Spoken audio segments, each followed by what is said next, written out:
Hi hello ಎಲ್ಲರಿಗೂ ನಮಸ್ಕಾರ. Welcome back to our YouTube channel.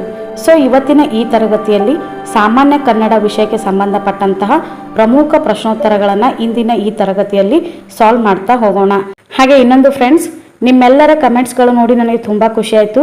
So ಕಡ್ಡಾಯ ಕನ್ನಡ ಪರೀಕ್ಷೆಯಲ್ಲಿ ಎಲ್ಲರೂ ತುಂಬ ಒಳ್ಳೆ ಅಂಕಗಳನ್ನು ತಗೊಂಡಿದ್ದೀರಾ. ಸೊ ಕಮೆಂಟ್ಗಳ ಮೂಲಕ ನಿಮ್ಮ ತರಗತಿ ನೋಡಿ ನಮಗೆ ತುಂಬ ಹೆಲ್ಪ್ ಆಯಿತು. ಲಾಸ್ಟ್ ಮೂಮೆಂಟಲ್ಲಿ ನಿಮ್ಮ ತರಗತಿಗಳನ್ನು ವೀಕ್ಷಣೆ ಮಾಡಿ ನಾವು ಒಳ್ಳೆ ಅಂಕಗಳನ್ನು ಗಳಿಸಿದ್ದೀವಿ ಅಂಥೇಳಿ ಕಮೆಂಟ್ಗಳ ಮೂಲಕ ತಿಳಿಸಿದ್ರಿ. ಸೊ ನಿಮ್ಮೆಲ್ಲರ ಕಮೆಂಟ್ಗಳಿಗೆ ನಾನು ಆಭಾರಿಯಾಗಿರ್ತೀನಿ. ನಿಮ್ಮ ಕಮೆಂಟ್ಗಳು ಓದಿದ ಮೇಲೆ ನನಗೆ ತುಂಬ ಖುಷಿ ಆಯಿತು. ಹಾಗೂ ಇನ್ನೂ ಒಳ್ಳೆ ವಿಡಿಯೋಸ್ಗಳನ್ನು ನಾನು ನಿಮಗೋಸ್ಕರ ಮಾಡಬೇಕು ಅನ್ನೋದು ನನಗೊಂದು ಒಳ್ಳೆ ಮೋಟಿವೇಶನ್ ಸಿಕ್ಕಂಗಾಯಿತು. ಸೊ ನಿಮಗೆಲ್ಲರಿಗೂ ತುಂಬ ಹೃದಯದ ಧನ್ಯವಾದಗಳನ್ನು ಹೇಳ್ತಾ ಹೋಗ್ತೀನಿ. ಸೊ ಇದೇ ರೀತಿ ಇನ್ನೂ ಮುಂದೆ ಒಳ್ಳೆ ವಿಡಿಯೋಸ್ಗಳನ್ನು ಬರ್ತಾ ಹೋಗ್ತವೆ ನನ್ನ ಚಾನಲ್ನಲ್ಲಿ. ಸೊ ದಯವಿಟ್ಟು ಈ ಎಲ್ಲ ವಿಡಿಯೋಸ್ಗಳನ್ನು ನೋಡ್ತಾ ಹೋಗಿ. ಪೇಪರ್ 1 ಹಾಗೂ ಪೇಪರ್ 2ಗೆ ಸಂಬಂಧಪಟ್ಟಂತಹ ಪ್ರತಿದಿನ ಒಂದೊಂದು ತರಗತಿಯನ್ನು ಮಾಡ್ತಾ ಹೋಗ್ತೀನಿ. ಸೊ ನಿನ್ನೆ ಸಾಮಾನ್ಯ ಜ್ಞಾನ ವಿಷಯಕ್ಕೆ ಸಂಬಂಧಪಟ್ಟಂತಹ ಕ್ಲಾಸನ್ನು ಮಾಡಿದ್ದೆ. ಸೊ ಇವತ್ತು ಕನ್ನಡ ವಿಷಯಕ್ಕೆ ಸಂಬಂಧಪಟ್ಟಂತಹ ತರಗತಿ ಮಾಡ್ತಾ ಇದ್ದೀನಿ. ಸೊ ನಾಳೆ ಮತ್ತೆ ಕಂಪ್ಯೂಟರ್ಗೆ ಸಂಬಂಧಪಟ್ಟಂತೆ, ಹಾಗೆ ನೆಕ್ಸ್ಟ್ ಡೇ ಮತ್ತೆ ಇಂಗ್ಲೀಷ್ಗೆ ಸಂಬಂಧಪಟ್ಟಂತಹ ತರಗತಿಗಳನ್ನು ಮಾಡ್ತಾ ಹೋಗ್ತೀನಿ. ಸೊ ನೀವೆಲ್ಲರೂ ಈ ತರಗತಿಗಳನ್ನು ನೋಡ್ತಾ ಹೋಗಿ. ನಿಮ್ಮೆಲ್ಲರ ಸಪೋರ್ಟ್ ಈ ನಿಮ್ಮ ಚಾನಲ್ ಮೇಲೆ ಯಾವಾಗಲೂ ಹೀಗೆ ಇರಲಿ ಅಂತ ಕೇಳ್ತಾ ಇದ್ದೀನಿ.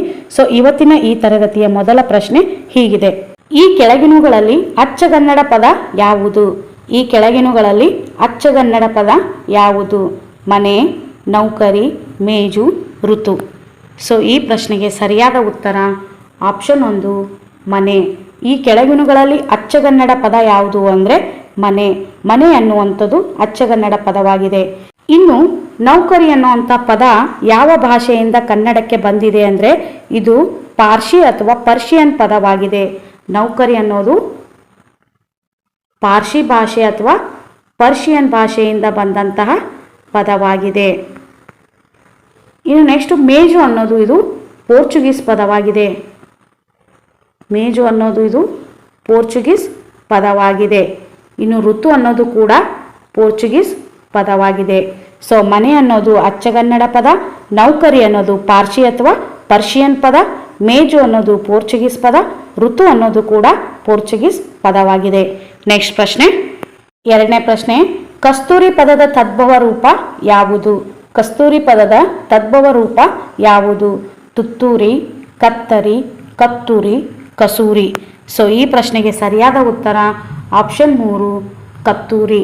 ಕಸ್ತೂರಿ ಪದದ ತದ್ಭವ ರೂಪ ಯಾವುದು ಅಂದರೆ ಕತ್ತೂರಿ. ನೆಕ್ಸ್ಟ್ ಪ್ರಶ್ನೆ, ಮೂರನೇ ಪ್ರಶ್ನೆ: ಕಚೇರಿಗಳಲ್ಲಿ ಮೊಬೈಲ್ ಬಳಕೆಯನ್ನು ನಿಷೇಧಿಸಲಿ ಈ ವಾಕ್ಯವು. ಕಚೇರಿಯಲ್ಲಿ ಮೊಬೈಲ್ ಬಳಕೆಯನ್ನು ನಿಷೇಧಿಸಲಿ ಈ ವಾಕ್ಯವು ವಿದ್ಯಾರ್ಥಕ, ಸಂಭವನಾರ್ಥಕ, ನಿಷೇಧಾರ್ಥಕ ಯಾವುದೂ ಅಲ್ಲ. ಸೊ ಈ ಪ್ರಶ್ನೆಗೆ ಸರಿಯಾದ ಉತ್ತರ ಆಪ್ಷನ್ 1 ವಿದ್ಯಾರ್ಥಕ. ಕಚೇರಿಗಳಲ್ಲಿ ಮೊಬೈಲ್ ಬಳಕೆಯನ್ನು ನಿಷೇಧಿಸಲಿ ಎನ್ನುವಂತಹ ಸೆಂಟೆನ್ಸ್ ಇದು ವಿದ್ಯಾರ್ಥಕ್ಕೆ ಉದಾಹರಣೆಯಾಗಿದೆ. ಹಾಗಾದರೆ ವಿದ್ಯಾರ್ಥಕ ಅಂದರೆ ಏನು? ವಿದ್ಯಾರ್ಥಕ ಅಂದರೆ ಆಶೀರ್ವಾದ, ಅಪ್ಪಣೆ, ಆಜ್ಞೆ ಹಾಗೂ ಶುಭ ಹಾರೈಕೆಗಳನ್ನು ಸೂಚಿಸುವಂತಹ ಪದಗಳಿತ್ತು ಅಂದರೆ ಅದನ್ನು ನಾವು ವಿದ್ಯಾರ್ಥಕ ಅಂಥೇಳಿ ಕರೆಯುತ್ತೇವೆ. ಸೊ ಇಲ್ಲಿ ವಿದ್ಯಾರ್ಥಕದಲ್ಲಿ ಅಲಿ ಅನ್ನುವಂತಹ ವರ್ಡನ್ನು ನಾವು ನೋಡ್ಬೋದು. ಸೊ ಅಲಿ ಅನ್ನುವಂತಹ ಪ್ರತ್ಯಯ ಇತ್ತು ಅಂದ್ರೆ ಅದನ್ನು ನಾವು ವಿದ್ಯಾರ್ಥಕ ಅಂಥೇಳಿ ಕರಿತೀವಿ. ಸೊ ಇಲ್ಲಿ ನಿಷೇಧಿಸಲಿ ಅನ್ನುವಂತಹ ಪದದಲ್ಲಿ ಅಲಿ ಅನ್ನುವಂತಹ ವಿದ್ಯಾರ್ಥಕ ಪದವನ್ನು ನಾವು ನೋಡ್ತಾ ಇದ್ದೀವಿ. ಹಾಗಾಗಿ ಈ ಪ್ರಶ್ನೆಗೆ ಸರಿಯಾದ ಉತ್ತರ ವಿದ್ಯಾರ್ಥಕ. ಇನ್ನು ಸಂಭವನಾರ್ಥಕ ಅಂದ್ರೆ ಏನು? ಸಂಭವನಾರ್ಥಕ ಅಂದರೆ ಕ್ರಿಯೆ ಮುಂದೆ ನಡೆಯಬಹುದೆಂಬುದನ್ನು ಸೂಚಿಸುವುದನ್ನು ಸಂಭವನಾರ್ಥಕ ಅಂಥೇಳಿ ಕರೆಯುತ್ತಾರೆ. ಸೊ ಕ್ರಿಯೆ ಮುಂದೆ ನಡೆಯಬಹುದೆಂಬುದನ್ನು ಸೂಚಿಸುವ ಪದಗಳಾಗಿರ್ತವ. ಫಾರ್ ಎಕ್ಸಾಂಪಲ್ ತಿಂದಾನು, ಕೇಳಾನು, ಈ ರೀತಿ ಇವು ಸಂಭವನಾರ್ಥಕ್ಕೆ ಉದಾಹರಣೆಗಳಾಗಿವೆ. ಇನ್ನು ನಿಷೇಧಾರ್ಥಕ ಅಂದರೆ ಏನು? ನಿಷೇಧಾರ್ಥಕ ಅಂದರೆ ಕ್ರಿಯೆ ನಡೆಯಲಿಲ್ಲ ಎಂಬುದನ್ನು ಸೂಚಿಸುವುದಕ್ಕೆ ನಾವು ನಿಷೇಧಾರ್ಥಕ ಅಂಥೇಳಿ ಕರೆಯುತ್ತೇವೆ.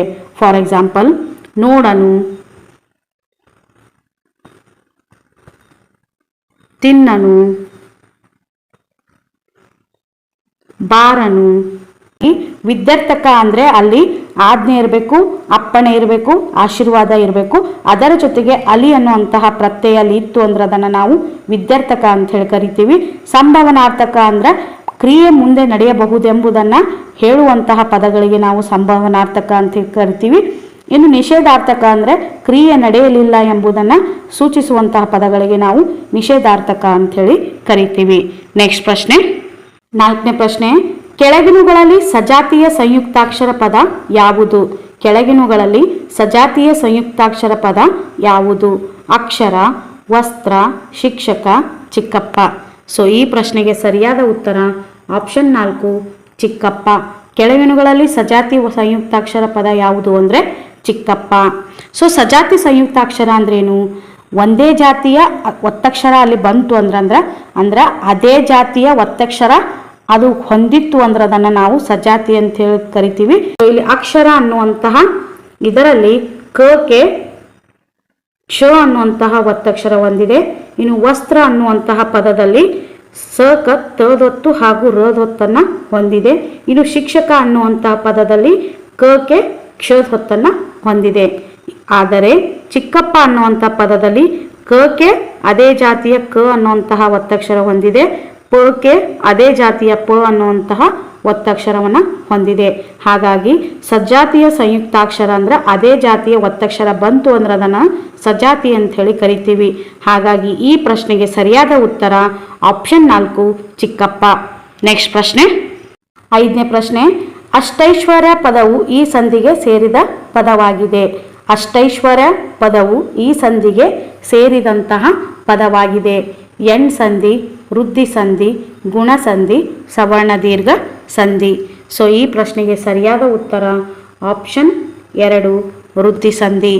ಅಷ್ಟೈಶ್ವರ್ಯ ಇದು ಯಾವ ಸಂಧಿಗೆ ಉದಾಹರಣೆ ಅಂದರೆ ವೃದ್ಧಿ ಸಂಧಿಗೆ ಉದಾಹರಣೆಯಾಗಿದೆ. ಈ ಅಷ್ಟೈಶ್ವರ್ಯ ಅನ್ನೋಂಥ ಪದವನ್ನು ನಾವು ಹೇಗೆ ವಿಗ್ರಹವಾಕ್ಯ ಮಾಡಿ ನೋಡ್ತೀವಿ ಅಂದರೆ ಅಷ್ಟ ಪ್ಲಸ್ ಐಶ್ವರ್ಯ, ಅಷ್ಟ ಪ್ಲಸ್ ಐಶ್ವರ್ಯ, ಅಷ್ಟೈಶ್ವರ್ಯ. ಸೊ ಇಲ್ಲಿ ಐ ಹಾಗೂ ಔಕಾರ ಏನಾದರೂ ಆದೇಶವಾಗಿ ಬಂತು ಅಂದರೆ ಐ ಮತ್ತು ಔಕಾರ ಆದೇಶವಾಗಿ ಬಂತು ಅಂದ್ರೆ ಅದನ್ನು ನಾವು ವೃದ್ಧಿ ಸಂಧಿ ಅಂಥೇಳಿ ಕರಿತೀವಿ. ನೆಕ್ಸ್ಟ್ ಪ್ರಶ್ನೆ, 6ನೇ ಪ್ರಶ್ನೆ, ವಿದ್ಯಾರ್ಥಿ ಪದವು ಕೆಳಗಿನ ಈ ವ್ಯಾಕರಣಾಂಶಕ್ಕೆ ಉದಾಹರಣೆಯಾಗಿದೆ. ವಿದ್ಯಾರ್ಥಿ ಪದವು ಕೆಳಗಿನ ಈ ವ್ಯಾಕರಣಾಂಶಕ್ಕೆ ಉದಾಹರಣೆಯಾಗಿದೆ. ರೂಢನಾಮ, ಅಂಕಿತ ನಾಮ, ಅನ್ವರ್ತಕ ನಾಮ, ಭಾವನಾಮ. ಸೊ ಈ ಪ್ರಶ್ನೆಗೆ ಸರಿಯಾದ ಉತ್ತರ ಆಪ್ಷನ್ 3 ಅನ್ವರ್ತಕ ನಾಮ. ವಿದ್ಯಾರ್ಥಿ ಅನ್ನುವಂತಹ ಪದ ಯಾವ ನಾಮಕ್ಕೆ ಉದಾಹರಣೆಯಾಗಿದೆ ಅಂದರೆ ಅನ್ವರ್ಥ ನಾಮಕ್ಕೆ ಉದಾಹರಣೆಯಾಗಿದೆ. ಸೊ ರೂಢನಾಮ ಅಂದರೆ ಏನು? ರೂಢನಾಮ ಅಂದರೆ ರೂಢಿಯಿಂದ ಬಂದಂತಹ ಪದಗಳಿಗೆ ನಾವು ರೂಢನಾಮ ಅಂಥೇಳಿ ಕರಿತೀವಿ. ಫಾರ್ ಎಕ್ಸಾಂಪಲ್ ಬೆಟ್ಟ ಆಗಿರ್ಬೋದು, ಗುಡ್ಡ ಆಗಿರ್ಬೋದು, ಪುಸ್ತಕ ಆಗಿರ್ಬೋದು, ಇವೆಲ್ಲವೂ ರೂಢನಾಮಕ್ಕೆ ಉದಾಹರಣೆಗಳಾಗಿವೆ. ಇನ್ನು ಅಂಕಿತ ನಾಮ ಅಂದ್ರೇನು? ಅಂಕಿತ ನಾಮ ಅಂದರೆ ಇಟ್ಟ ಹೆಸರುಗಳಿಗೆ ಅಂಕಿತ ನಾಮ ಅಂಥೇಳಿ ಕರಿತೀವಿ. ಫಾರ್ ಎಕ್ಸಾಂಪಲ್ ಪ್ರಾಣಿ ಪಕ್ಷಿಗಳ ಹೆಸರಾಗಿರ್ಬೋದು ಹಾಗೂ ನಮ್ಮ ಹೆಸರಾಗಿರ್ಬೋದು, ಇವೆಲ್ಲವೂ ಅಂಕಿತ ನಾಮಕ್ಕೆ ಉದಾಹರಣೆಗಳಾಗಿವೆ. ಇನ್ನು ಅನ್ವರ್ತಕ ನಾಮ ಅಂದ್ರೇನು? ಅನ್ವರ್ತಕ ನಾಮ ಅಂದರೆ ವೃತ್ತಿಗೆ ಅನುಗುಣವಾಗಿ ಹಾಗೂ ನ್ಯೂನತೆಗೆ ಅನುಗುಣವಾಗಿ ಕರೆಯಲ್ಪಡುವಂತಹ ನಾಮಗಳಿಗೆ ನಾವು ಅನ್ವರ್ತಕ ನಾಮಗಳು ಅಂಥೇಳಿ ಕರಿತೀವಿ. ಫಾರ್ ಎಕ್ಸಾಂಪಲ್ ವಿದ್ಯಾರ್ಥಿ, ರೋಗಿ, ಯೋಗಿ, ವಿದ್ವಾಂಸ, ಇವೆಲ್ಲವೂ ಅನ್ವರ್ಥ ನಾಮಕ್ಕೆ ಉದಾಹರಣೆಗಳಾಗಿವೆ. ಇನ್ನು ಭಾವನಾಮ ಅಂದ್ರೇನು? ಭಾವನಾಮ ಅಂದರೆ ಭಾವಗಳನ್ನು ವ್ಯಕ್ತಪಡಿಸಲು ಬಳಸುವಂತಹ ಪದಗಳಿಗೆ ನಾವು ಭಾವನಾಮ ಅಂಥೇಳಿ ಕರೀತೇವೆ. ಅಂದರೆ ನೋಡುವುದರ ಭಾವ ನೋಟ, ಕರಿಯದರ ಭಾವ ಕಪ್ಪು, ಬಿಳಿಯದರ ಭಾವ ಬಿಳುಪು, ಇವೆಲ್ಲವೂ ಭಾವನಾಮಕ್ಕೆ ಉದಾಹರಣೆಗಳಾಗಿವೆ. ನೆಕ್ಸ್ಟ್ ಪ್ರಶ್ನೆ, 7ನೇ ಪ್ರಶ್ನೆ, ಕಾವ್ಯವನ್ನು ಓದುವಾಗ ಅಥವಾ ಹಾಡುವಾಗ ಅರ್ಥಕ್ಕೆ ಲೋಪ ಬಾರದಂತೆ ನಿಲ್ಲಿಸುವ ಸ್ಥಳವನ್ನು ಹೀಗೆ ಕರೆಯುವರು. ಕಾವ್ಯವನ್ನು ಓದುವಾಗ ಅಥವಾ ಹಾಡುವಾಗ ಅರ್ಥಕ್ಕೆ ಲೋಪ ಬಾರದಂತೆ ನಿಲ್ಲಿಸುವ ಸ್ಥಳವನ್ನು ಹೀಗೆ ಕರೆಯುವರು. ಪ್ರಾಸ, ಅನುಪ್ರಾಸ, ಒಳಪ್ರಾಸ, ಯತಿ. ಸೊ ಈ ಪ್ರಶ್ನೆಗೆ ಸರಿಯಾದ ಉತ್ತರ ಆಪ್ಷನ್ 4 ಯತಿ. ಕಾವ್ಯವನ್ನು ಓದುವಾಗ ಅಥವಾ ಹಾಡುವಾಗ ಅರ್ಥಕ್ಕೆ ಲೋಪ ಬಾರದಂತೆ ನಿಲ್ಲುವ ಸ್ಥಳವನ್ನು ನಾವು ಯತಿ ಎಂದು ಕರೆಯುವರು. ಸೊ ಯತಿ ಅಂದರೆ ಏನು? ಯತಿ ಅಂದರೆ ವಿರಾಮ ಎಂದರ್ಥ. ಯತಿ ಅಂದರೆ ವಿರಾಮ ಎಂದರ್ಥ. ಸೊ ಒಂದು ಪದ್ಯವನ್ನು ಓದುವಾಗ ಅದರ ಅರ್ಥ ಕೆಡದ ರೀತಿಯಲ್ಲಿ ಅಂದರೆ ಆ ಪದ್ಯಕ್ಕೆ ಚ್ಯುತಿ ಬಾರದ ರೀತಿಯಲ್ಲಿ ನಿಲ್ಲುವ ಸ್ಥಾನವನ್ನು ನಾವು ಯತಿ ಎಂದು ಕರೆಯುತ್ತೇವೆ. ನೆಕ್ಸ್ಟ್ ಪ್ರಶ್ನೆ, 8ನೇ ಪ್ರಶ್ನೆ. ಆ ವಿದ್ವಾಂಸರು ಸಾಕ್ಷಾತ್ ಸರಸ್ವತಿ. ಆ ವಿದ್ವಾಂಸರು ಸಾಕ್ಷಾತ್ ಸರಸ್ವತಿ. ಇದು ಉಪಮಾ ಅಲಂಕಾರ, ರೂಪಕ ಅಲಂಕಾರ, ಉತ್ಪ್ರೇಕ್ಷ ಅಲಂಕಾರ, ದೃಷ್ಟಾಂತ ಅಲಂಕಾರ. ಸೊ ಈ ಪ್ರಶ್ನೆಗೆ ಸರಿಯಾದ ಉತ್ತರ ಆಪ್ಷನ್ 2 ರೂಪಕ ಅಲಂಕಾರ. ಆ ವಿದ್ವಾಂಸರು ಸಾಕ್ಷಾತ್ ಸರಸ್ವತಿ ಅಂಥೇಳಿ ಹೇಳಿದ್ರೆ ಅದು ರೂಪಕ ಅಲಂಕಾರಕ್ಕೆ ಉದಾಹರಣೆಯಾಗಿದೆ. ಇನ್ನು ರೂಪಕ ಅಲಂಕಾರ ಅಂದ್ರೇನು? ಸೊ ರೂಪಕ ಅಲಂಕಾರ ಅಂದರೆ ಉಪಮಾನ ಹಾಗೂ ಉಪಮೇಯ ಇವೆರಡು ಒಂದೇ ಅಂತ ಹೇಳುವಂತಹ ಅಲಂಕಾರವಾಗಿದೆ. ಸೊ ಇದರಲ್ಲಿ ಯಾವುದೇ ಹೋಲಿಕೆ ಕಂಡು ಬರುವುದಿಲ್ಲ. ಇನ್ನು ಉಪಮಾ ಅಲಂಕಾರ ಅಂದರೆ ಸೊ ಇಲ್ಲಿ ಉಪಮಾ ಅಲಂಕಾರ ಅಂದರೆ ಎರಡು ವಸ್ತುಗಳು ಅಥವಾ ಎರಡು ವ್ಯಕ್ತಿಗಳ ಮಧ್ಯೆ ಹೋಲಿಕೆ ಕಂಡು ಬರುವುದರ ಜೊತೆಗೆ ಅಂತ್ಯ ಅನ್ನುವಂತಹ ಉಪಮಾ ವಾಚಕವನ್ನು ನಾವಿಲ್ಲಿ ನೋಡಬಹುದಾಗಿದೆ. ಎನ್ನ ಕಾಲೇ ಕಂಬ, ದೇಹವೇ ದೇಗುಲ, ಶಿರವೇ ಹೊನ್ನ ಕಳಸವಯ್ಯ. ಸೊ ಇವೆಲ್ಲವೂ ರೂಪಕ ಅಲಂಕಾರಕ್ಕೆ ಉದಾಹರಣೆಗಳಾಗಿವೆ. ಇನ್ನು ಉಪಮಾ ಅಲಂಕಾರ ಅಂದರೆ ಹೋಲಿಕೆ ಇರಬೇಕು. ಆ ಮಗುವಿನ ಮುಖವು ಸಾಕ್ಷಾತ್ ಚಂದ್ರನಂತೆ ಹೊಳೆಯುತ್ತದೆ. ಸೊ ಆ ಮಗುವಿನ ಮುಖಕ್ಕೂ ಹಾಗೂ ಚಂದ್ರನಿಗೂ ಹೋಲಿಕೆ ಮಾಡಿ ಹೇಳುವಂತಹ ಅಲಂಕಾರವಾಗಿರುವುದರಿಂದ ಇದನ್ನು ನಾವು ಉಪಮಾ ಅಲಂಕಾರ ಅಂಥೇಳಿ ಕರಿತೀವಿ. ಇನ್ನು ಉತ್ಪ್ರೇಕ್ಷ ಅಲಂಕಾರ ಅಂದ್ರೇನು? ಉತ್ಪ್ರೇಕ್ಷ ಅಲಂಕಾರ ಅಂದರೆ ಇದು ಕವಿ ಕಲ್ಪಿತ ಹಾಗೂ ವರ್ಣನೆ ಮಾಡುವಂತಹ ಅಲಂಕಾರವಾಗಿರುತ್ತದೆ. ಸೊ ಈ ಅಲಂಕಾರ ಕೇವಲ ವರ್ಣನೆ ಮೂಲಕ ವ್ಯಕ್ತಪಡಿಸಲಾಗುತ್ತದೆ. ಉತ್ಪ್ರೇಕ್ಷ ಅಲಂಕಾರಕ್ಕೆ ಒಂದು ಉದಾಹರಣೆ ನೋಡೋದಾದರೆ ಸೀತೆಯ ಮುಖ ಕಮಲವೋ ಎಂಬಂತೆ ಅರಳಿತು. ಸೊ ದೃಷ್ಟಾಂತ ಅಲಂಕಾರ ಅಂದರೆ ಬಿಂಬ ಪ್ರತಿಬಿಂಬ ಹೊಂದಿತ್ತು ಅದಂದ್ರೆ ಅದನ್ನು ನಾವು ದೃಷ್ಟಾಂತ ಅಲಂಕಾರ ಅಂತ ಹೇಳಿ ಕರಿತೀವಿ. ಫಾರ್ ಎಕ್ಸಾಂಪಲ್, ಊರು ಉಪಕಾರ ಅರಿಯದು, ಹೆಣ ಶೃಂಗಾರ ಅರಿಯದು. ಸೊ ಈ ರೀತಿ ಅಲಂಕಾರಗಳನ್ನು ನಾವು ನೋಡ್ಬೋದಾಗಿದೆ. ನೆಕ್ಸ್ಟ್ ಪ್ರಶ್ನೆ, ಆದಿಕವಿ ಪಂಪನಿಗೆ ಆಶ್ರಯ ನೀಡಿದ ಪ್ರಸಿದ್ಧ ರಾಜ ಯಾರು? ಆದಿಕವಿ ಪಂಪನಿಗೆ ಆಶ್ರಯ ನೀಡಿದ ಪ್ರಸಿದ್ಧ ರಾಜ ಯಾರು? ಸತ್ಯಾಶ್ರಯ, ಅರಿಕೇಸರಿ, ಇಮ್ಮಡಿ ಪುಲಿಕೇಶಿ, ನೃಪತುಂಗ. ಸೊ ಈ ಪ್ರಶ್ನೆಗೆ ಸರಿಯಾದ ಉತ್ತರ ಆಪ್ಷನ್ 2 ಅರಿಕೇಸರಿ. ಆದಿಕವಿ ಪಂಪನಿಗೆ ಆಶ್ರಯ ನೀಡಿದ ಪ್ರಸಿದ್ಧ ರಾಜ ಯಾರು ಅಂದರೆ ಅರಿಕೇಸರಿ. ಅರಿಕೇಸರಿ ಈತ ಯಾರಿಗೆ ಆಶ್ರಯ ನೀಡಿದ್ದ ಅಂದರೆ ಪಂಪನಿಗೆ. ಹಾಗೂ ಸತ್ಯಾಶ್ರಯ, ಈ ಸತ್ಯಾಶ್ರಯ ಅನ್ನುವಂಥವ್ರು ಯಾರಿಗೆ ಆಶ್ರಯ ನೀಡಿದ್ರು ಅಂದರೆ ರನ್ನನಿಗೆ. ಸತ್ಯಾಶ್ರಯ ಅನ್ನೋರು ರನ್ನನಿಗೆ ಆಶ್ರಯ ನೀಡಿದ್ದರು, ಅರಿಕೇಸರಿ ಪಂಪ. ಇನ್ನು ಈ ನೃಪತುಂಗ ಅನ್ನುವಂಥವ್ರು ಸೊ ಇವರು ಕವಿರಾಜ್ಯ ಮಾರ್ಗಕಾರನಾದಂತಹ ಶ್ರೀ ವಿಜಯನಿಗೆ ಆಶ್ರಯ ನೀಡಿದ್ದರು ಅಂಥೇಳಿ ನೋಡ್ಬೋದು. ಸೊ ಇನ್ನು ಇಮ್ಮಡಿ ಪುಲಿಕೇಶಿ ಅನ್ನೋರು ಇವರು 6ನೇ ಶತಮಾನದಲ್ಲಿ ಆಳ್ವಿಕೆ ಮಾಡಿದ ಪ್ರಸಿದ್ಧ ಕನ್ನಡದ ದೊರೆಯಾಗಿದ್ದಾನೆ. ಸೊ ಸತ್ಯಾಶ್ರಯ ಅನ್ನೋರು ರನ್ನನಿಗೆ ಆಶ್ರಯದಾತನಾಗಿದ್ದಾನೆ. ಇನ್ನು ಅರಿಕೇಸರಿ ಪಂಪನಿಗೆ ಆಶ್ರಯದಾತನಾಗಿದ್ದಾನೆ. ಇಮ್ಮಡಿ ಪುಲಿಕೇಶಿ ಈತ 6ನೇ ಶತಮಾನದಲ್ಲಿ ಆಳ್ವಿಕೆ ಮಾಡಿದ ಪ್ರಸಿದ್ಧ ಕನ್ನಡದ ದೊರೆಯಾಗಿದ್ದಾನೆ. ಇನ್ನು ನೃಪತುಂಗ ಅನ್ನೋರು ಶ್ರೀ ವಿಜಯ ಅಂದರೆ ಕವಿರಾಜ ಮಾರ್ಗಕಾರನಾದಂತಹ ಶ್ರೀ ವಿಜಯನಿಗೆ ಆಶ್ರಯ ನೀಡಿದವರು. ನೆಕ್ಸ್ಟ್ ಪ್ರಶ್ನೆ, ಸಕರ್ಮಕ ಧಾತು ಎಂದರೆ? ಸಕರ್ಮಕ ಧಾತು ಎಂದರೆ ಕರ್ಮ ಪದವನ್ನು ಅಪೇಕ್ಷಿಸುವ ಧಾತು, ಕರ್ಮ ಪದವನ್ನು ಅಪೇಕ್ಷಿಸದ ಧಾತು, ಕರ್ತು ಪದವನ್ನು ಅಪೇಕ್ಷಿಸುವ ಧಾತು, ಕರ್ತು ಪದವನ್ನು ಅಪೇಕ್ಷಿಸದ ಧಾತು. ಸೊ ಈ ಪ್ರಶ್ನೆಗೆ ಸರಿಯಾದ ಉತ್ತರ ಆಪ್ಷನ್ 1 ಕರ್ಮ ಪದವನ್ನು ಅಪೇಕ್ಷಿಸುವ ಧಾತು. ಸಕರ್ಮಕ ಧಾತು ಅಂದರೆ ಕರ್ಮ ಪದವನ್ನು ಅಪೇಕ್ಷಿಸುವ ಧಾತುಗಳಾಗಿರ್ತವ. ಇನ್ನು ಅಕರ್ಮಕ ಧಾತುಗಳು ಅಲ್ಪಡು ಅನ್ನುವಂತಹ ಪದವನ್ನು ಹೊಂದಿರ್ತವ. ಸೊ ಸಕರ್ಮಕ ಧಾತುಗಳು ಕರ್ಮ ಪದವನ್ನು ಅಪೇಕ್ಷಿಸುವ ಧಾತುಗಳಾಗಿರ್ತವ. ಇನ್ನು ಅಕರ್ಮಕ ಧಾತುಗಳು ಕಂಡುಹಿಡಿಬೇಕು ಅಂದ್ರೆ ಅಲ್ಲಿ ಅಲ್ಪಡು ಅನ್ನೋಂತಹ ಪ್ರತ್ಯಯ ಇತ್ತು ಅಂದ್ರೆ ಅದನ್ನು ಅಕರ್ಮಕ ಧಾತು ಅಂಥೇಳಿ ಕರಿತೀವಿ. ಸಹಜ ಧಾತು ಅಂದರೆ ಸಹಜವಾಗಿ ಬಂದಿರುವಂತಹ ಧಾತುಗಳಿಗೆ ನಾವು ಸಹಜ ಧಾತು ಅಂತೇಳಿ ಕರಿತೀವಿ. ಇನ್ನು ಸಾಧಿತ ಧಾತು ಅಂದರೆ ಇಸು ಪ್ರತ್ಯಯ ಇತ್ತು ಅಂದ್ರೆ ಅದನ್ನು ನಾವು ಸಾಧಿತ ಧಾತು ಅಂಥೇಳಿ ಕರಿತೀವಿ. ನೆಕ್ಸ್ಟ್ ಪ್ರಶ್ನೆ, 11ನೇ ಪ್ರಶ್ನೆ, ಹೊಟ್ಟೆ ಕಟ್ಟು ಈ ನುಡಿಗಟ್ಟಿನ ಅರ್ಥ. ಹೊಟ್ಟೆಕಟ್ಟು ಈ ನುಡಿಗಟ್ಟಿನ ಅರ್ಥ. ಆಹಾರದಲ್ಲಿ ಪತ್ತೆ ಮಾಡು, ಮಿತವ್ಯಯ ಮಾಡು, ಹೊಟ್ಟೆಗಾಗಿ ಖರ್ಚು ಮಾಡು, ಮಿತವ್ಯಯ ಮಾಡದಿರು. ಸೊ ಈ ಪ್ರಶ್ನೆಗೆ ಸರಿಯಾದ ಉತ್ತರ ಆಪ್ಷನ್ 2 ಮಿತವ್ಯಯ ಮಾಡು. ಹೊಟ್ಟೆಕಟ್ಟು ಈ ನುಡಿಗಟ್ಟಿನ ಅರ್ಥ ಏನು ಅಂದರೆ ಮಿತವ್ಯಯ ಮಾಡು ಅಂದರೆ ಅನಾವಶ್ಯಕ ದುಂದುವೆಚ್ಚ ಮಾಡದೆ ಮಿತವ್ಯಯ ಮಾಡುವುದಕ್ಕೆ ನಾವು ಹೊಟ್ಟೆಕಟ್ಟು ಅಂಥೇಳಿ ಕರಿತೀವಿ. ನೆಕ್ಸ್ಟ್ ಪ್ರಶ್ನೆ, ಯಶೋಧರ ಚರಿತೆ ಕೃತಿಯ ಕರ್ತು ಯಾರು? ಯಶೋಧರ ಚರಿತೆ ಕೃತಿಯ ಕರ್ತು ಯಾರು? ಪೊನ್ನ, ರನ್ನ, ಜನ್ನ, ದುರ್ಗ, ಸಿಂಹ. ಸೊ ಈ ಪ್ರಶ್ನೆಗೆ ಸರಿಯಾದ ಉತ್ತರ ಆಪ್ಷನ್ 3 ಜನ್ನ. ಯಶೋಧರ ಚರಿತೆ ಕೃತಿಯ ಕರ್ತು ಯಾರು ಅಂದರೆ ಜನ್ನ. ಇದರ ಜೊತೆಗೆ ಈ ಜನ್ನನ ಇನ್ನೊಂದು ಪ್ರಸಿದ್ಧ ಕೃತಿ ಯಾವುದು ಅಂದರೆ ಅನಂತ ಪುರಾಣ. ಅನಂತ ಪುರಾಣ ಕೂಡ ಜನ್ನನು ಬರೆದಂತಹ ಪ್ರಸಿದ್ಧ ಕೃತಿಯಾಗಿದೆ. ಇನ್ನು ಪೊನ್ನ ಬರೆದಂತಹ ಕೃತಿ ಯಾವುದು ಅಂದರೆ ಪೊನ್ನನ ಪ್ರಸಿದ್ಧವಾದ ಕೃತಿ ಯಾವುದು ಅಂದರೆ ಶಾಂತಿ ಪುರಾಣ. ಪೊನ್ನನ ಪ್ರಸಿದ್ಧವಾದ ಕೃತಿ ಯಾವುದು ಅಂದರೆ ಶಾಂತಿ ಪುರಾಣ. ಇನ್ನು ರನ್ನನ ಪ್ರಸಿದ್ಧವಾದಂತಹ ಕೃತಿ ಯಾವುದು ಅಂದರೆ ಸಾಹಸ ಭೀಮ ವಿಜಯ. ರನ್ನನದು ಸಾಹಸ ಭೀಮ ವಿಜಯ. ಇನ್ನು ದುರ್ಗಸಿಂಹನ ಪ್ರಸಿದ್ಧವಾದ ಕೃತಿ ಯಾವುದು ಅಂದರೆ ಪಂಚತಂತ್ರ. ದುರ್ಗಸಿಂಹಂದು ಪಂಚತಂತ್ರ. ಸೊ ಯಶೋಧರ ಚರಿತೆ ಕೃತಿಯ ಕರ್ತು ಯಾರು ಅಂದರೆ ಜನ್ನ. ಜನ್ನನ ಪ್ರಸಿದ್ಧವಾದ ಕೃತಿ ಯಾವುದು ಅಂದರೆ ಯಶೋಧರ ಚರಿತೆ ಹಾಗೂ ಅನಂತ ಪುರಾಣ. ಇನ್ನು ಪೊನ್ನನ ಪ್ರಸಿದ್ಧವಾದ ಕೃತಿ ಶಾಂತಿ ಪುರಾಣ. ರನ್ನನ ಪ್ರಸಿದ್ಧವಾದ ಕೃತಿ ಸಾಹಸ ಭೀಮ ವಿಜಯ ಹಾಗೂ ದುರ್ಗಸಿಂಹನ ಪ್ರಸಿದ್ಧವಾದಂತಹ ಕೃತಿ ಯಾವುದು ಅಂದರೆ ಪಂಚತಂತ್ರ.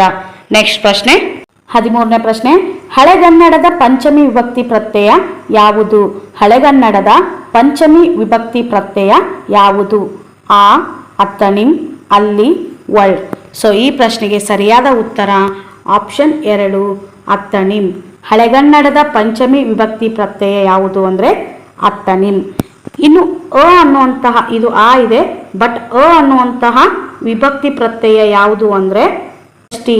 ಸೊ ಷಷ್ಠಿಯಲ್ಲಿ ಅ ಅನ್ನುವಂತಹ ವಿಭಕ್ತಿ ಪ್ರತ್ಯಯವನ್ನು ನಾವು ನೋಡ್ಬೋದು. ಹಳೆಗನ್ನಡದಲ್ಲಿಯೂ ಹಾಗೂ ಹೊಸಗನ್ನಡದಲ್ಲಿ ಅ ಅನ್ನುವಂತಹ ವಿಭಕ್ತಿ ಪ್ರತ್ಯಯವನ್ನು ನಾವು ಷಷ್ಠಿಯಲ್ಲಿ ನೋಡಬಹುದಾಗಿದೆ. ಅತನಿಂ ಅನ್ನೋದು ಇದು ಪಂಚಮಿ ವಿಭಕ್ತಿ ಪ್ರತ್ಯಯವಾಗಿದೆ. ಇನ್ನು ಅಲ್ಲಿ ಅನ್ನುವಂಥದ್ದು ಇದು ಸಪ್ತಮಿ ವಿಭಕ್ತಿ ಪ್ರತ್ಯಯವಾಗಿದೆ. ಸಪ್ತಮಿ ವಿಭಕ್ತಿ ಪ್ರತ್ಯಯ ಅಲ್ಲಿ. ಇನ್ನು ವಳ್ ಅನ್ನುವಂಥದ್ದು ಕೂಡ ಸಪ್ತಮಿ ವಿಭಕ್ತಿ ಪ್ರತ್ಯಯ ಹಳೆಗನ್ನಡ ರೂಪವಾಗಿದೆ. ಅಲ್ಲಿ ಅನ್ನೋದು ಹೊಸಗನ್ನಡ ರೂಪವಾದರೆ ವಳ್ ಅನ್ನೋದು ಹಳೆಗನ್ನಡ ರೂಪದ ವಿಭಕ್ತಿ ಪ್ರತ್ಯಯಗಳಾಗಿವೆ. ಇನ್ನು ನಮ್ಮ ಕನ್ನಡದಲ್ಲಿರುವಂತಹ ಒಟ್ಟು ವಿಭಕ್ತಿ ಪ್ರತ್ಯಯಗಳು ಎಷ್ಟು ಅಂದರೆ 7 ವಿಭಕ್ತಿ ಪ್ರತ್ಯಯಗಳನ್ನು ನಾವು ಕನ್ನಡದಲ್ಲಿ ನೋಡಬಹುದಾಗಿದೆ. ಅವುಗಳು ಯಾವುವು ಅಂದರೆ ಪ್ರಥಮ ಉ, ಪ್ರಥಮ ಉ, ದ್ವಿತೀಯ ಅನ್ನು, ತೃತೀಯ ಇಂದ, ಚತುರ್ಥಿ ಗೆ ಕೆ ಇಗೆ, ಪಂಚಮಿ ದೆಸೆಯಿಂದ, ಷಷ್ಠಿ ಅ ಹಾಗೂ ಸಪ್ತಮಿ ಅಲ್ಲಿ.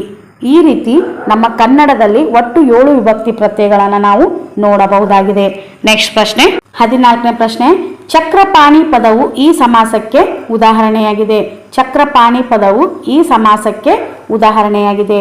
ತತ್ಪುರುಷ ಸಮಾಸ, ಕರ್ಮಧಾರೆಯ ಸಮಾಸ, ಅಂಶಿ ಸಮಾಸ, ಬಹುರ್ವಿ ಸಮಾಸ. ಸೊ ಈ ಪ್ರಶ್ನೆಗೆ ಸರಿಯಾದ ಉತ್ತರ ಆಪ್ಷನ್ 4 ಬಹುರ್ವಿ ಸಮಾಸ. ಚಕ್ರಪಾಣಿ ಪದವು ಈ ಸಮಾಸಕ್ಕೆ ಉದಾಹರಣೆಯಾಗಿದೆ ಅಂದರೆ ಬಹುರ್ವಿ ಸಮಾಸಕ್ಕೆ ಉದಾಹರಣೆಯಾಗಿದೆ. ಹಾಗಾದರೆ ಬಹುರ್ವಿ ಸಮಾಸ ಅಂದರೆ ಏನು? ಬಹುರ್ವಿ ಸಮಾಸ ಅಂದರೆ 2 ಅಥವಾ 2ಕ್ಕಿಂತ ಹೆಚ್ಚು ನಾಮಪದಗಳು ಸೇರಿ ಸಮಾಸವಾದಾಗ ಬೇರೊಂದು ಪದದ ಅರ್ಥವು ಪ್ರಧಾನವಾಗಿದ್ದರೆ ಅದನ್ನು ನಾವು ಬಹುರ್ವಿ ಸಮಾಸ ಅಂಥೇಳಿ ಕರಿತೀವಿ. ಸೊ ಈ ಚಕ್ರಪಾಣಿ ಅನ್ನುವಂತಹ ಪದ ಹೇಗೆ ನಾವು ವಿಗ್ರಹವಾಕ್ಯ ಮಾಡಿ ನೋಡ್ತೀವಿ ಅಂದರೆ ಚಕ್ರವನ್ನ ಪಾಣಿಯಲ್ಲಿ ಉಳ್ಳವನಿಗೆ ನಾವು ಚಕ್ರಪಾಣಿ ಅಂಥೇಳಿ ಕರಿತೀವಿ. ಅಂದರೆ ಚಕ್ರವನ್ನ ಪಾಣಿಯಲ್ಲಿ ಉಳ್ಳವನಿಗೆ ನಾವು ಚಕ್ರಪಾಣಿ ಅಂಥೇಳಿ ಕರಿತೀವಿ. ಹಾಗಾಗಿ ಈ ಚಕ್ರಪಾಣಿ ಅನ್ನುವಂತಹ ಪದ ನಾವು ಯಾರಿಗೆ ಉಪಯೋಗಿಸ್ತೀವಿ ಅಂದರೆ ವಿಷ್ಣುವಿಗೆ ಉಪಯೋಗಿಸುವಂತಹ ಪದವಾಗಿದೆ. ಇನ್ನು ತತ್ಪುರುಷ ಸಮಾಸಕ್ಕೆ ಉದಾಹರಣೆ ನೋಡೋದಾದರೆ ಅರಸನ ಅಧಿಕ್ ಮನೆ, ಅರಮನೆ. ಸೊ ತತ್ಪುರುಷ ಸಮಾಸಕ್ಕೆ ಒಂದು ಉದಾಹರಣೆ ನೋಡೋದಾದರೆ ಅರಸನ ಪ್ಲಸ್ ಮನೆ ಅರಮನೆ. ಇನ್ನು ಕರ್ಮಧಾರೆಯ ಸಮಾಸಕ್ಕೆ ಒಂದು ಉದಾಹರಣೆ ನೋಡೋದಾದರೆ ಕೆಂಪಾದ ಅಧಿಕ್ ತಾವರೆ ಕೆಂದಾವರೆ. ಕೆಂಪಾದ ಅಧಿಕ್ ತಾವರೆ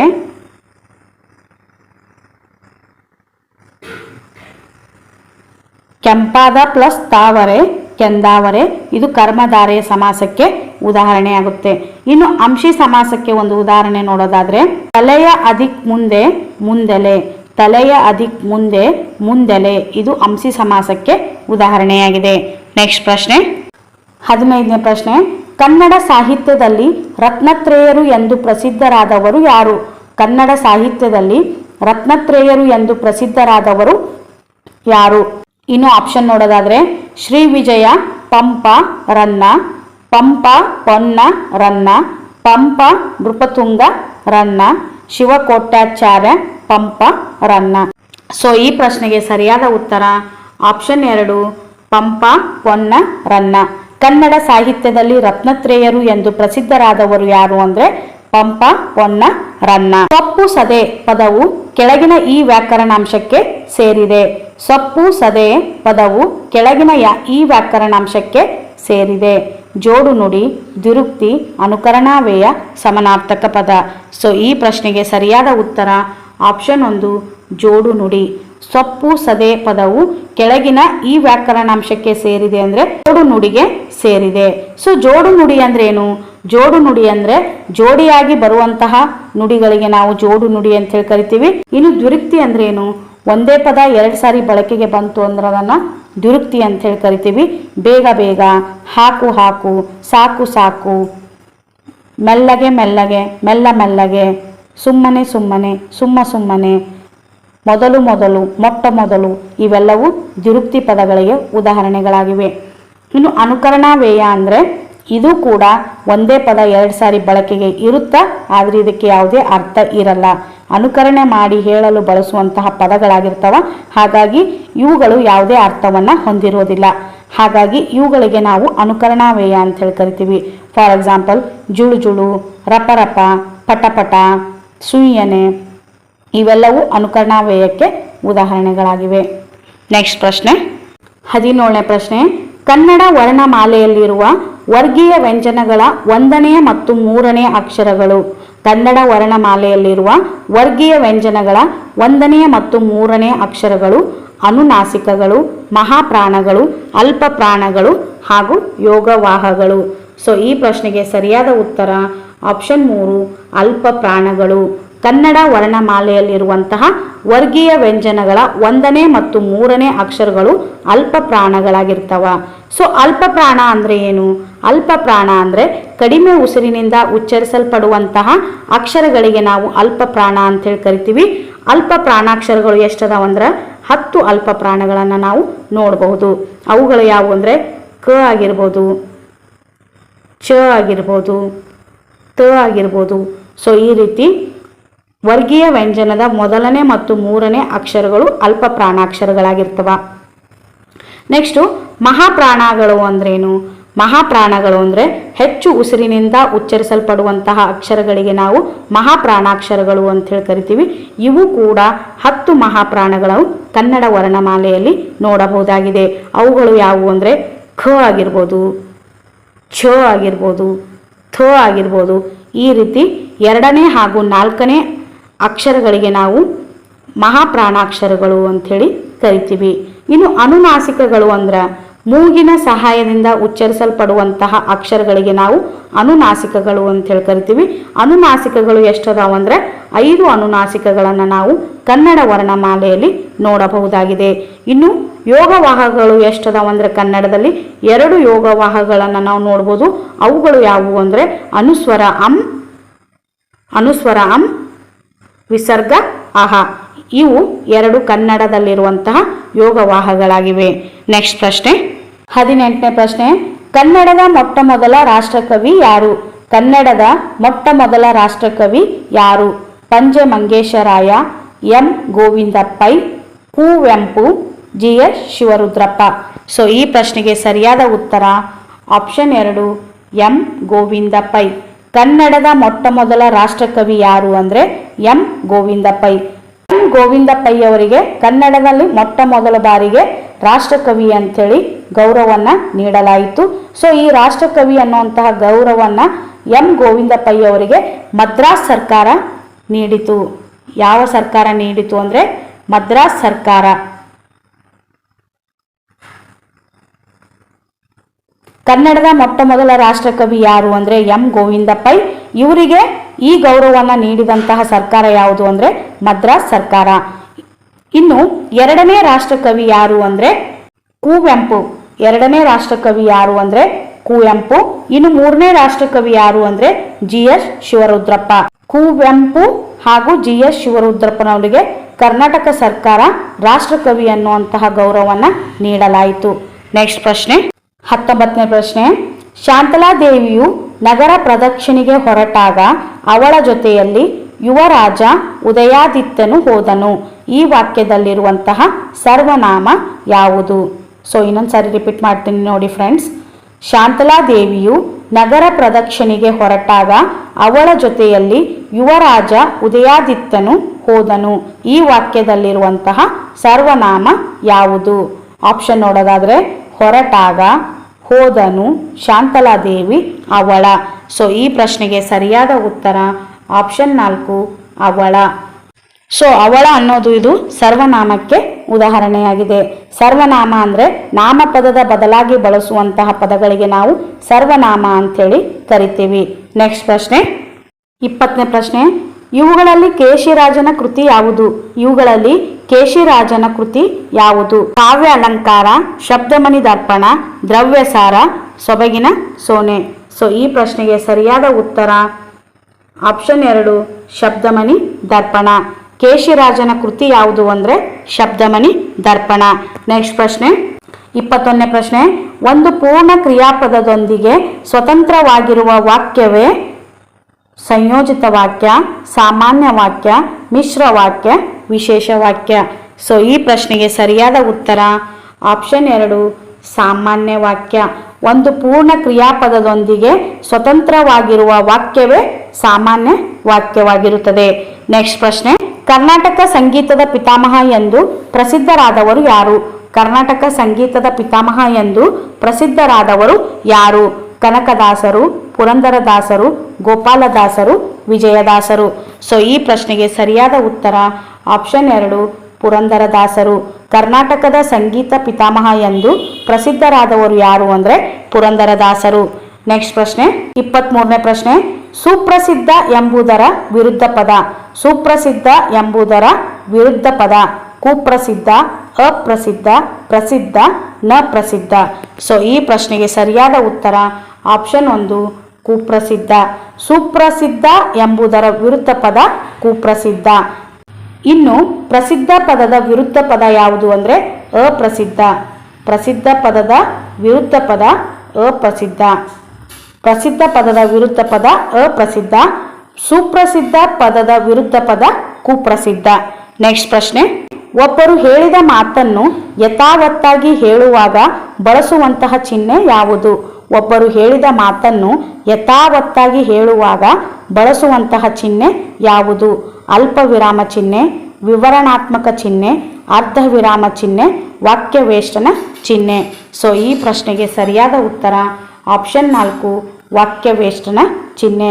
ಒಬ್ಬರು ಹೇಳಿದ ಮಾತನ್ನು ಯಥಾವತ್ತಾಗಿ ಹೇಳುವಾಗ ಬಳಸುವಂತಹ ಚಿಹ್ನೆ ಯಾವುದು ಅಂದರೆ ವಾಕ್ಯವೇಷ್ಟನ ಚಿಹ್ನೆ. 25ನೇ ಪ್ರಶ್ನೆ. ಮೃಷೆ ಪದದ ಅರ್ಥ. ಮೃಷೆ ಪದದ ಅರ್ಥ ಶಿಖರ, ಪ್ರಾಣಿ, ಸುಳ್ಳು, ಪೊದೆ. ಸೊ ಈ ಪ್ರಶ್ನೆಗೆ ಸರಿಯಾದ ಉತ್ತರ ಆಪ್ಷನ್ 3 ಸುಳ್ಳು. ಮೃಷೆ ಪದದ ಅರ್ಥ ಸುಳ್ಳು. ನೆಕ್ಸ್ಟ್ ಪ್ರಶ್ನೆ. ಕತ್ತಿಮಸೆ ಈ ನುಡಿಗಟ್ಟಿನ ಅರ್ಥ. ಕತ್ತಿಮಸೆ ಈ ನುಡಿಗಟ್ಟಿನ ಅರ್ಥ. ಕತ್ತಿ ಮಸೆಯುವುದು, ಸಮಯ ಸಾಧಿಸು, ದ್ವೇಷ ಸಾಧಿಸು, ಅವಕಾಶ ತಪ್ಪಿಸು. ಸೊ ಈ ಪ್ರಶ್ನೆಗೆ ಸರಿಯಾದ ಉತ್ತರ ಆಪ್ಷನ್ 3 ದ್ವೇಷ ಸಾಧಿಸು. ಕತ್ತಿ ಮಸೆ ಈ ನುಡಿಗಟ್ಟಿನ ಅರ್ಥ ಏನು ಅಂದರೆ ದ್ವೇಷ ಸಾಧಿಸು. ನೆಕ್ಸ್ಟ್ ಪ್ರಶ್ನೆ 27ನೇ ಪ್ರಶ್ನೆ. ನಾನು, ನಾವು, ಇವುಗಳು. ನಾನು, ನಾವು, ಇವುಗಳು ಮಧ್ಯಮ ಪುರುಷ, ಪ್ರಥಮ ಪುರುಷ, ತೃತೀಯ ಪುರುಷ, ಉತ್ತಮ ಪುರುಷ. ಸೊ ಈ ಪ್ರಶ್ನೆಗೆ ಸರಿಯಾದ ಉತ್ತರ ನೋಡೋದಾದರೆ ಆಪ್ಷನ್ 4 ಉತ್ತಮ ಪುರುಷ. ನಾನು, ನಾವು ಇವುಗಳು ಉತ್ತಮ ಪುರುಷಗಳಾಗಿವೆ. ಇನ್ನು ಮಧ್ಯಮ ಪುರುಷಕ್ಕೆ ಉದಾಹರಣೆ ನೋಡೋದಾದರೆ ನೀನು, ನೀವು. ಸೊ ನೀನು ಅನ್ನೋದು ಏಕವಚನ, ನೀವು ಅನ್ನೋದು ಬಹುವಚನದಲ್ಲಿ ಬಳಸುವಂತಹ ಸರ್ವನಾಮಗಳಾಗಿವೆ. ಇನ್ನು ಪ್ರಥಮ ಪುರುಷದಲ್ಲಿ ನೋಡೋದಾದರೆ ಅವನು, ಅವರು, ಇವನು, ಇವರು. ಈ ರೀತಿ ಉತ್ತಮ ಪುರುಷ ನಾನು, ನಾವು, ಮಧ್ಯಮ ಪುರುಷ ನೀನು, ನೀವು, ಪ್ರಥಮ ಪುರುಷ ಅವನು, ಅವಳು, ಅವರು ಇವೆಲ್ಲ ಪ್ರಥಮ ಪುರುಷಕ್ಕೆ ಉದಾಹರಣೆಗಳಾಗಿವೆ. ನೆಕ್ಸ್ಟ್ ಪ್ರಶ್ನೆ 28ನೇ ಪ್ರಶ್ನೆ. ತುತ್ತ ತುದಿ ಇದೊಂದು, ತುತ್ತ ತುದಿ ಇದೊಂದು ನುಡಿಗಟ್ಟು, ಜೋಡಿ ಪದ, ದುರುಕ್ತಿ, ಅನುಕರಣ ಪದ. ಸೊ ಈ ಪ್ರಶ್ನೆಗೆ ಸರಿಯಾದ ಉತ್ತರ ಆಪ್ಷನ್ 3 ದುರುಕ್ತಿ. ತುತ್ತ ತುದಿ ಇದೊಂದು ದುರುಕ್ತಿ ಪದವಾಗಿದೆ. ತುದಿ ಪ್ಲಸ್ ತುದಿ, ತುದಿ ಪ್ಲಸ್ ತುದಿ, ತುತ್ತ ತುದಿ. ಸೊ ತುದಿ ಪ್ಲಸ್ ತುದಿ ಕೂಡಿ ತುತ್ತ ತುದಿ ಆಗುತ್ತೆ. ಸೊ ಇಲ್ಲಿ ಒಂದೇ ಪದ 2 ಸಾರಿ ಬಳಕೆಗೆ ಬಂದಿದೆ, ಅದರ ಜೊತೆಗೆ ಇದಕ್ಕೆ ಅರ್ಥ ಹೊಂದಿದೆ, ಹಾಗಾಗಿ ಇದು ದುರುಕ್ತಿ ಪದಕ್ಕೆ ಉದಾಹರಣೆಯಾಗಿದೆ. ನೆಕ್ಸ್ಟ್ ಪ್ರಶ್ನೆ 29ನೇ ಪ್ರಶ್ನೆ. ಆಕಾಶದಲ್ಲಿ ಕಪ್ಪು ಮೋಡಗಳು ಇವೆ, ಈ ವಾಕ್ಯದ ವಿಶೇಷಣ. ಆಕಾಶದಲ್ಲಿ ಕಪ್ಪು ಮೋಡಗಳು ಇವೆ, ಈ ವಾಕ್ಯದ ವಿಶೇಷಣ. ಆಕಾಶ, ಮೋಡ, ಕಪ್ಪು ಇವೆ. ಸೊ ಈ ಪ್ರಶ್ನೆಗೆ ಸರಿಯಾದ ಉತ್ತರ ಆಪ್ಷನ್ 3 ಕಪ್ಪು. ಆಕಾಶದಲ್ಲಿ ಕಪ್ಪು ಮೋಡಗಳು ಇವೆ, ಈ ವಾಕ್ಯದ ವಿಶೇಷಣ ಯಾವುದು ಅಂದರೆ ಕಪ್ಪು. ಆಕಾಶದಲ್ಲಿ ಎಂತಹ ಮೋಡಗಳಿವೆ ಅಂದಾಗ ಕಪ್ಪು ಮೋಡಗಳಿವೆ ಅಂಥೇಳಿ ಕರಿತೀವಿ, ಹಾಗಾಗಿ ಈ ವಾಕ್ಯದ ವಿಶೇಷಣ ಪದ ಯಾವುದು ಅಂದರೆ ಕಪ್ಪು. ನೆಕ್ಸ್ಟ್ ಪ್ರಶ್ನೆ 30ನೇ ಪ್ರಶ್ನೆ. ಕನ್ನಡದ ಮೊದಲ ಗದ್ಯ ಕೃತಿ ಯಾವುದು? ಕನ್ನಡದ ಮೊದಲ ಗದ್ಯ ಕೃತಿ ಯಾವುದು? ಕವಿರಾಜ ಮಾರ್ಗ, ಪಂಪ ಭಾರತ, ಗದಾಯುದ್ಧ, ಒಡ್ಡಾರಾಧನೆ. ಸೊ ಈ ಪ್ರಶ್ನೆಗೆ ಸರಿಯಾದ ಉತ್ತರ ಆಪ್ಷನ್ 4 ಒಡ್ಡಾರಾಧನೆ. ಕನ್ನಡದ ಮೊದಲ ಗದ್ಯ ಕೃತಿ ಯಾವುದು ಅಂದರೆ ಒಡ್ಡಾರಾಧನೆ. ಈ ಒಡ್ಡಾರಾಧನೆಯನ್ನು ಬರೆದವರು ಯಾರು ಅಂದರೆ ಶಿವಕೋಟ್ಯಾಚಾರ್ಯರು. ಒಡ್ಡಾರಾಧನೆಯನ್ನು ಬರೆದವರು ಯಾರು ಅಂದರೆ ಶಿವಕೋಟ್ಯಾಚಾರ್ಯರು. ಸೊ ಇದು ಕನ್ನಡದ ಮೊದಲ ಗದ್ಯ ಕೃತಿಯಾಗಿದೆ. ನೆಕ್ಸ್ಟ್ ಪ್ರಶ್ನೆ 31ನೇ ಪ್ರಶ್ನೆ. ಇವಾಗ್ಲೇ ಇದರ ಗ್ರಾಂಥಿಕ ರೂಪ ಯಾವುದು? ಇವಾಗ್ಲೇ ಇದರ ಗ್ರಾಂಥಿಕ ರೂಪ ಯಾವುದು? ಇವಾಗಿನ, ಈಗಲೇ, ಈಗ ತಾನೇ, ಈಗಲೇ. ಸೊ ಈ ಪ್ರಶ್ನೆಗೆ ಸರಿಯಾದ ಉತ್ತರ ಆಪ್ಷನ್ 2 ಈಗಲೇ. ಇವಾಗಲೇ ಇದರ ಗ್ರಾಂಥಿಕ ರೂಪ ಯಾವುದು ಅಂದರೆ ಈಗಲೇ. ನೆಕ್ಸ್ಟ್ ಪ್ರಶ್ನೆ 32ನೇ ಪ್ರಶ್ನೆ. ಕರ್ನಾಟಕದ ಕಬೀರ ಎಂದು ಖ್ಯಾತರಾದವರು ಯಾರು? ಕರ್ನಾಟಕದ ಕಬೀರ ಎಂದು ಖ್ಯಾತರಾದವರು ಯಾರು? ಪುರಂದರದಾಸರು, ಕನಕದಾಸರು, ಶಿಶುನಾಳ ಶರೀಫರು, ವ್ಯಾಸರಾಯರು. ಸೊ ಈ ಪ್ರಶ್ನೆಗೆ ಸರಿಯಾದ ಉತ್ತರ ಆಪ್ಷನ್ 3 ಶಿಶುನಾಳ ಶರೀಫರು. ಕರ್ನಾಟಕದ ಕಬೀರ ಎಂದು ಖ್ಯಾತರಾದವರು ಯಾರು ಅಂದರೆ ಶಿಶುನಾಳ ಶರೀಫರು. 33ನೇ ಪ್ರಶ್ನೆ. ಕನ್ನಡಿಗ ಈ ಪದದಲ್ಲಿರುವ ತದ್ದಿತ ಪ್ರತ್ಯಯ. ಕನ್ನಡಿಗ ಈ ಪದದಲ್ಲಿರುವ ತದ್ದಿತ ಪ್ರತ್ಯಯ. ಅಡಿಗ, ಈಗ, ಗ, ಕನ್ನಡ.